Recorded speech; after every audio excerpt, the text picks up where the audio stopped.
Universal gives its own logo 24 seconds of screen time, despite knowing several other production logos were waiting in line behind it, and stretching our total opening logo time to a whopping 55 seconds. There has been a war between orcs and humans for as long as can be remembered. Or as long as it's been since Tolkien created the orcs were blatantly stealing for this game movie. Also narration.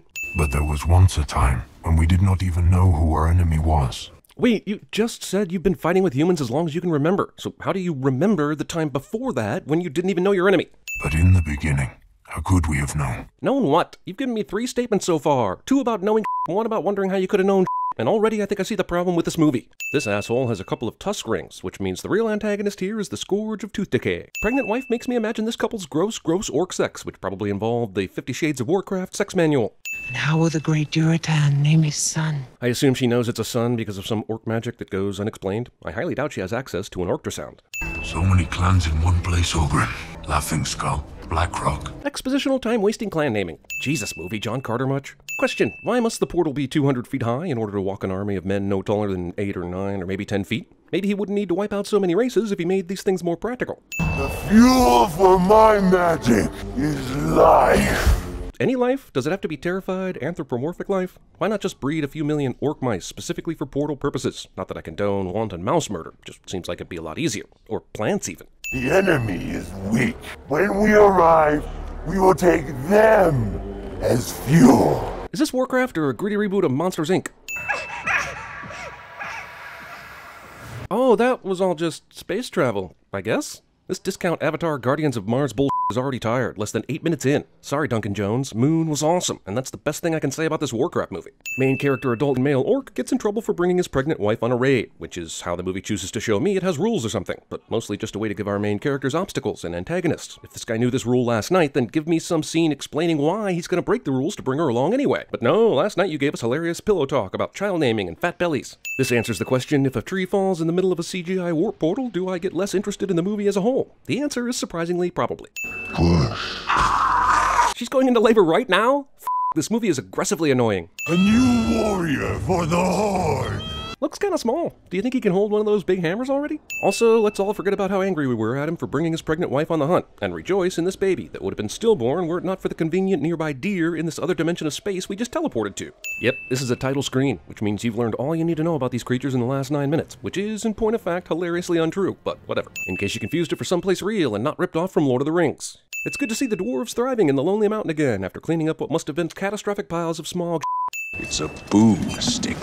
Let me guess, you got it at S-Smart. In case you confused it for CGI City number 7. Also, even though you're giving us town names each time we see a new one, you're still not giving me any relative distance, which would greatly help me understand if any of these places are friend or foe. Vulcan Mind Meld, meet your video game counterpart.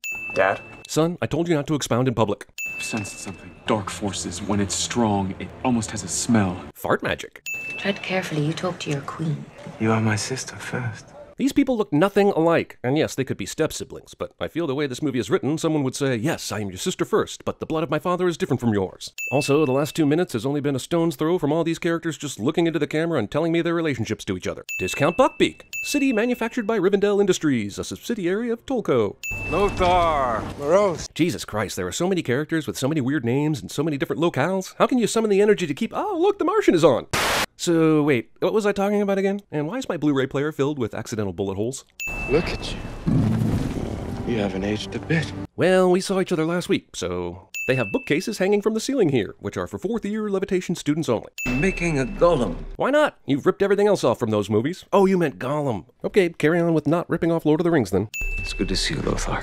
We need your guidance, Medivh. It sounds like this movie is about to get Medivh on our asses. Also, aw man, they dragged Ben Foster into this Hello, Guardian? Later, this chick will tell Khadgar everything he needs to know to win this movie. Just not now, because timing is not this smoky chick's strong suit. Glowing tattoo of detection will factor here, and nowhere else in the movie. After getting thrown around the library and falling from a decent height, this kid remains virtually unscathed. A magic unlike any other. It feeds on life itself. It pollutes the user, twisting everything it touches. It promises great power, but it exacts a terrible price. Khadgar made a big deal about how the Guardian needed to explain what this power was, but now that he has, I wonder why that asshole Khadgar couldn't have explained it. I mean, sure, they had to visit this guy, just not to explain this is what I'm saying. Also, you know, just once I'd like to see great power cause absolutely no moral or physical problems. Yeah, sure, let's just transport right into the middle of the throne room. That won't cause any sort of alarm at all. I exist to protect this realm, my lord. I am the Guardian. Just in case you were sleeping through that whole summon the Guardian bit from earlier, because like me, you were asleep, here's this. Horse strangling. Horse throwing. Also, only CGI horses were harmed in the making of this film. Confusing battle cliche ex machina. Instead of just clubbing this guy to death, this dude decides to show his amazing strength by throwing him across the forest, which is decidedly less deadly. Orc helm screams. This kind of magic makes me wonder why the orcs are even still around to battle the humans at all. I mean, Jesus, that's Ark of the Covenant level magic. Utterly wasting your stories, dire wolves. I refuse to believe a horse would willingly gallop for a rider 3 times the size and weight of said horse. I'm wondering why Gul'dan brought Paula Patton on this journey, other than the fact that she's Paula Patton. True, she's smart and fierce, but she's a worthless prisoner that impedes travel, and the only reason I can think of to bring her is so that she can help the humans out later. Are the horses in this world made of f***ing iron? Look how far that orc flew! I'm gonna shoulder you unconscious! Serious question, do you think Chris would notice if I stopped watching this and just made up the rest of my sins? Cause while I'm not gonna do that, I bet I could, and he wouldn't notice. That's how stupid this movie is. Have you a name? Garona. She calls herself Garona. Okay, cool, but why do you answer the ruler on her behalf with a smile? Also, Discount Gamora is named Garona, because the subtlest differences in copycat movies are the best. Show me where you come from. The Sistine Maps. Also, we put a map on our ceiling because we thought that was practical, and also we are not a smart race. But how did you learn our language? Or take prisoner for the gate. I learned from them. So, the prisoners taught you every word of English in this short time you've been in this world? You have allowed the small teeth to kill your warriors. You thought this problem ended long ago, but people are still tooth racist. How to cook an orc baby? You'll be a great chieftain. How the f do you know, lady? He's a goddamn newborn. Maybe he'll be a great horde-denying stir, eh? You don't know. You're just saying you think you should say to make your orc man feel good about his worthless son. He challenges you already. Or he's just a baby that makes baby sounds. Garona's cell is perfectly placed for the specific night's moonwatchers. Why is there a centrally located cage in the middle of all these prison cells? Is this one for celebrities? The voice. Like fire and ash. Just as this movie is about to explain something, a dickhead opens a gate, and the Guardian turns into an eagle and flies out the skylight that I think is there in order to kill the vampires they keep overnight. From light comes darkness, and from darkness, light. Well, that's clear. What's clear is that the person who wrote in this book is also the person who wrote this movie. Also, it's absolute gibberish, even if it's coming from some kind of ancient text. Still gibberish, and factually untrue. Remember when we would track blood ox through the Frostwind dunes? We're 40 minutes in and we've hardly Warcrafted. They should change the name of this movie to Reminisce Craft. Wherever Gul'dan works his magic, the land dies. Durotan is the only orc with the wherewithal to notice that Gul'dan's magic kills the life that surrounds it, even though it's extremely clear that is how it draws its power. The ancient equivalent of texting while driving. He wishes to lie with me.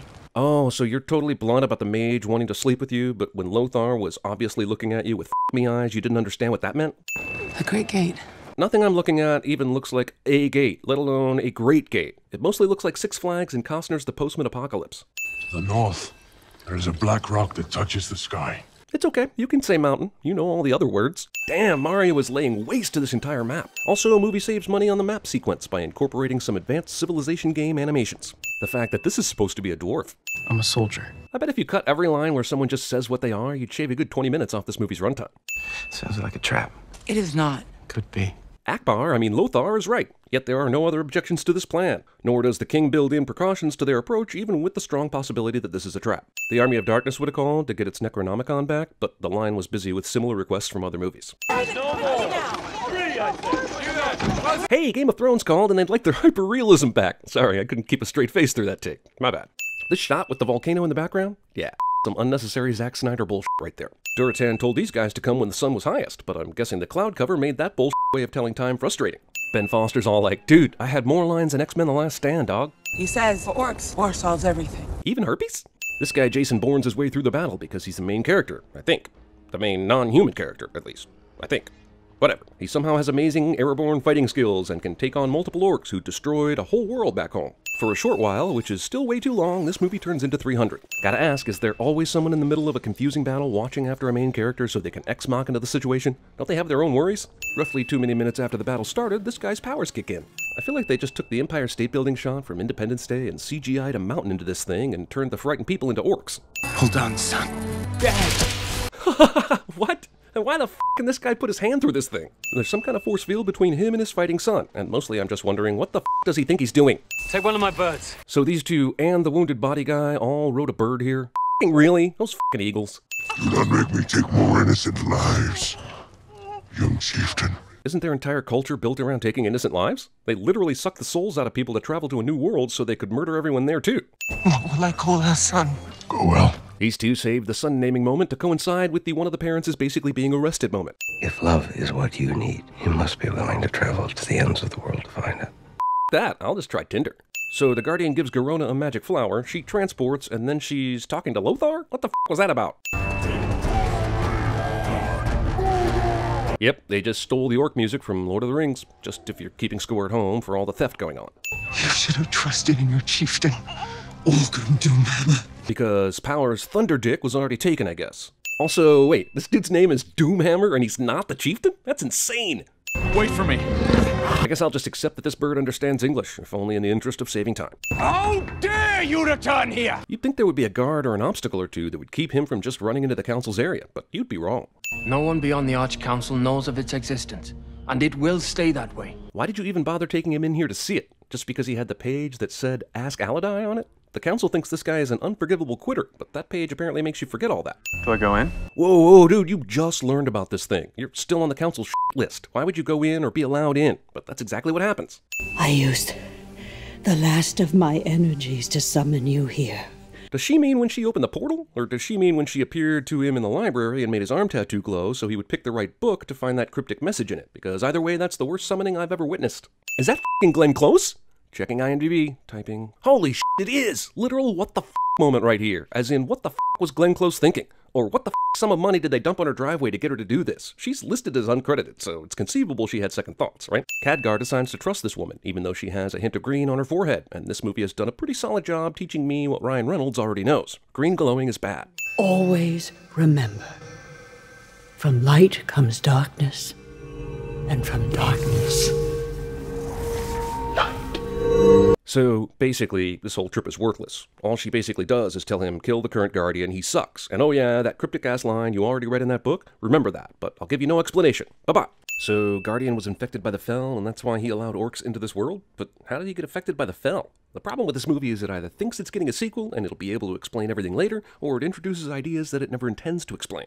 Somehow, some way, this orc chick is allowed to visit this dude in his cell. I'd elaborate further, but I'm so f***ing over this movie, I'm trying to save time and be concise. This would never happen. As annoyed as I am at this parent romance, this movie would improve dramatically if we could see a wild thrashing orc versus human sex scene right here. Square prisons made of tree branches. Also, you're telling me this chieftain orc couldn't maul the f*** out of this cell's wall if he wanted to? It only works on the simple-minded. Just like some Jedi mind tricks. Man, this movie rips off all the movies, doesn't it?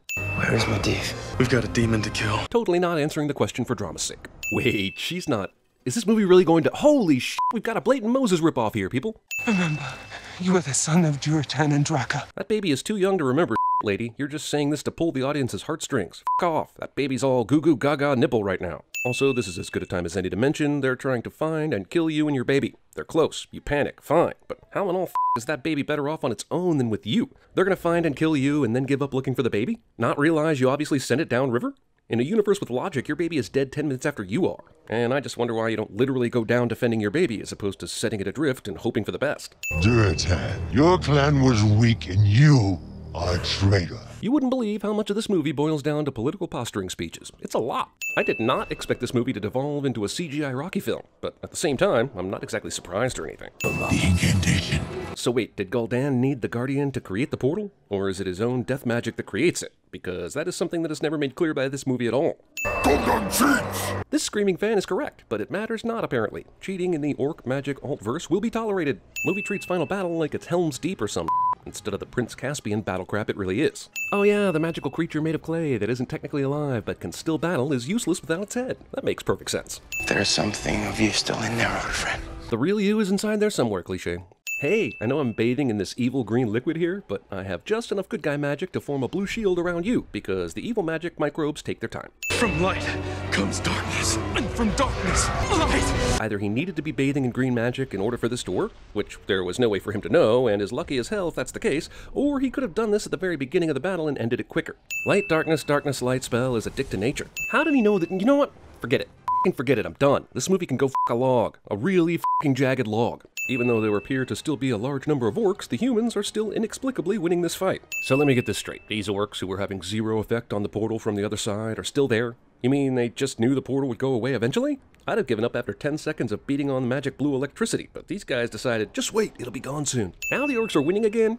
Does orc strength rely on who has control of the portal, or is it just a moral thing? Or killing me will make you a hero. Bring peace between orcs and humans. How? Just because she kills you and gets to survive because of it? How in the world is she supposed to rise to power to bring harmony between orcs and humans? And why would humans believe your story for that matter? It's not like you told everyone before the battle, hey, if she kills me, don't be mad at her for it. It means I told her to do that. I don't want to stab you in the neck, but I have to, face. Now Lothar will single-handedly defeat the orc army. Did the writers just get drunk and make up this last scene as they went along? Yeah, but why? Why is Lothar not dead yet? Why did they give him a chance to fight for his freedom? They owe this guy nothing. Yep, he went for the nuts. The dirtiest fighting move in any time period, fictional or otherwise. But on the plus side, it brings us much closer to this thing ending. Movie is open-ended, and unfortunately this movie made decent money overseas, which means we might have another one of these f***ing things. Damn you, foreign box office! Fucking weeks later, this baby is still totally alive and shit, still floating down this river, and you know what? I'm fucking out, dude. Peace.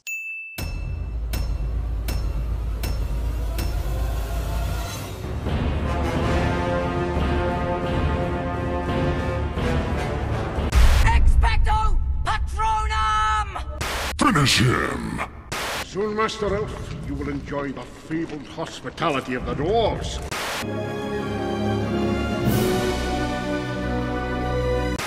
Hello, I'm Peter. Where are you from, originally? You don't own me. Don't try to change me. Remember when we would track blood dogs through the Frostwind dunes? I used to bullseye womp rats in my T-16 back home. They're not much bigger than 2 meters. Hush now, my baby. Be still, love, don't cry.